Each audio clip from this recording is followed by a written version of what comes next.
कहानी सुनाने का समय आ गया है।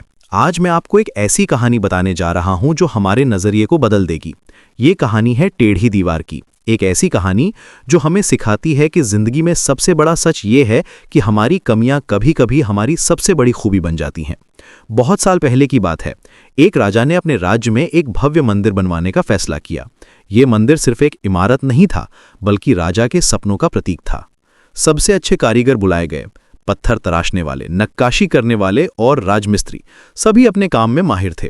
हर कोई इस महान काम का हिस्सा बनना चाहता था। महीनों तक काम चलता रहा। मंदिर की दीवारें एक के बाद एक खड़ी होती गईं। हर दीवार बिल्कुल सीधी, मजबूत और खूबसूरत। कारीगर अपने काम पर गर्व करते थे।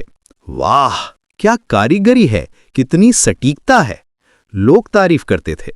हर पत्थर अपनी जगह पर परफेक्ट था, हर लाइन बिल्कुल सीधी थी। ये देखकर तो लगता था कि यहां सिर्फ माहिर हाथों ने काम किया है। लेकिन एक कोने में एक बूढ़ा राजमिस्त्री चुपचाप अपना काम कर रहा था। उसके बाल सफेद हो चुके थे, उसकी पीठ झुक गई थी, लेकिन उसके हाथों में अभी भी जादू था। वो एक छोटी सी दीवार बना रहा था, पर यह दीवार कुछ अलग थी। ये बिल्कुल सीधी नहीं थी। इसमें एक अजीब सा घुमाव था, एक टेढ़ापन, जैसे कोई लहर पत्थर में जम गई हो। दूसरे कारीगर इसे देखकर हंसते थे।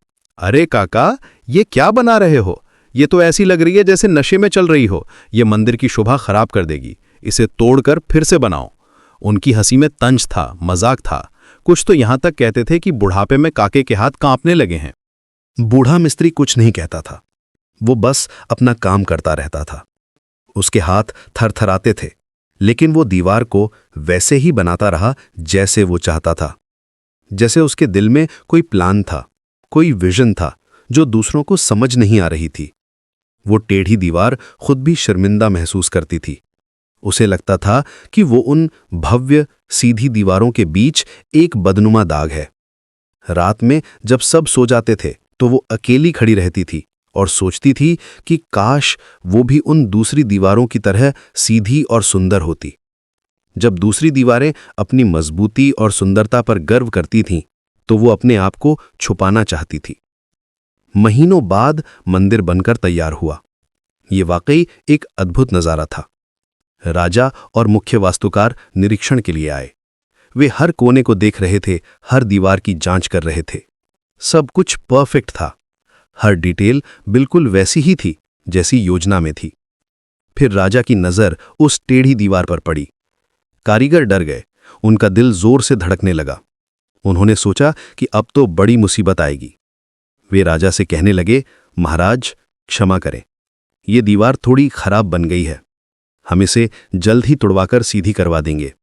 उनकी आवाज में घबराहट साफ सुनाई दे रही थी। लेकिन राजा ने हाथ उठाकर उन्हें रोका। नहीं, इसे कोई हाथ नहीं लगाएगा।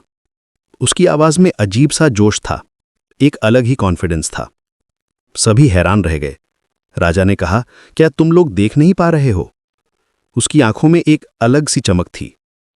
वो शाम का समय था, सूरज डूबने वाला था, आसमान में सुनहरे रंग बिखरे हुए थे।